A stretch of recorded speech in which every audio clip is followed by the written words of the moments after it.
Rocket Punch Army. What's up, guys? It's Chachi Power here. Welcome to another one of my weird live videos where I have no clue what I'm going to say. It's been a while since I've updated the Ultraman kit that I'm doing, and I haven't forgotten about it, just haven't gotten around to showing you guys. I'm going to show you guys that right now, where I'm at. I think the last time you saw, I was working on his body, and let's see if I can show you guys a gloss on that. Can you see that? So it's coming out really nice. All the decals are there. These freaking emblems here, where each little letter that says Mazda and a little keyhole is photo etched metal, which was very difficult to place. So I don't recommend doing that if it's your first time. A little bit dusty. Also, the rotary emblem here, the Mazda rotary emblem, that was also photo etched, and so is the word Cosmos here. So that's the body. Next, I wanted to show you the dashboard. Hopefully this focuses. Focus. There we go. Sort of. Anyway, this is the dashboard, and you'll see there's a little ring right around the steering wheel. That's actually a water transfer decal, which was really hard to get on there. Number one, if you've worked with water decals, picture trying to take one that's completely round. They didn't even split it in two to make it easier. It's just completely round. And on top of that, because the clear plastic that they print on is thicker than the steering wheel, I had to actually cut around the decal before I took it off, just so it wouldn't have excess decal. And even now sort of still does, but I'm going to clear coat over it so that it stays there forever. And then it's also got the little Mazda logo on the horn button, and you'll see it's got all the gauges back there, also water transfer decal. And this one, which is out of scale, not the radio, right above it, it says Cosmo.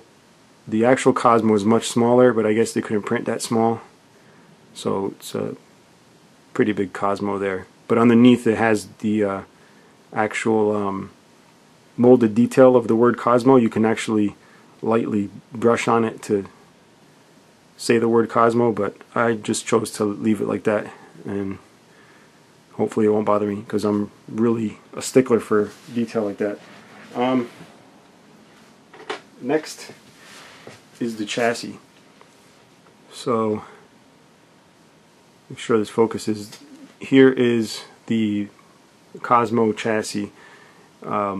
Basically what Hasegawa has done is taken their normal Cosmo kit and made it into the Ultraman one just by giving you extra decals. So thankfully the Ultraman car doesn't have a lot of mods done to it aside from the stickers. So these are the stock wheels that you would find on a Cosmo, except they do have chrome hubcaps there, which I still haven't put on. But this is the basic chassis. What I do want to show you is the bottom. The details, there's a lot of glossy parts, there's a lot of flat black parts, and then there's the burnt iron look of the exhaust piping, then the transmission and the oil pan, and then the suspension arms and stuff like that all had to be detailed. And I don't even know if you could see it, but it does have like a weathering, very slight rust weathering too, because obviously if you've dealt with old Japanese cars, you'll know that they do tend to rust underneath. So I did just slight, because it's technically not an old car. If you're making a model of the Ultraman car, it was new at the time, so you don't want to do too much rust. But and then it's got the chrome tip there and the skid plate here. So that's where I'm at. and just an idea of what it's going to look like. I don't want to force the body on, but it's pretty much what it's going to look like. And the reason I've been taking a little long is I was contemplating on whether or not to paint the window trim. I was thinking of maybe using that bare metal foil, which is a foil. Actually, let me grab this again. It's a foil that you put on the edge. It's just like a sticker, and then you cut around it, peel it off, and it leaves the chrome trim on there, which might prove to be very difficult to do on this, since the edge lines are not that defined. So you would have to cut that with an X-Acto knife. So I'm not sure what I want to do, but we'll see. I want it to look nice and scale, so maybe I will, maybe I won't. We'll see. And that's pretty much it, guys. So stay tuned. I'm also going to update the Rodimus project, or Project Rodimus. So stay tuned. Bye.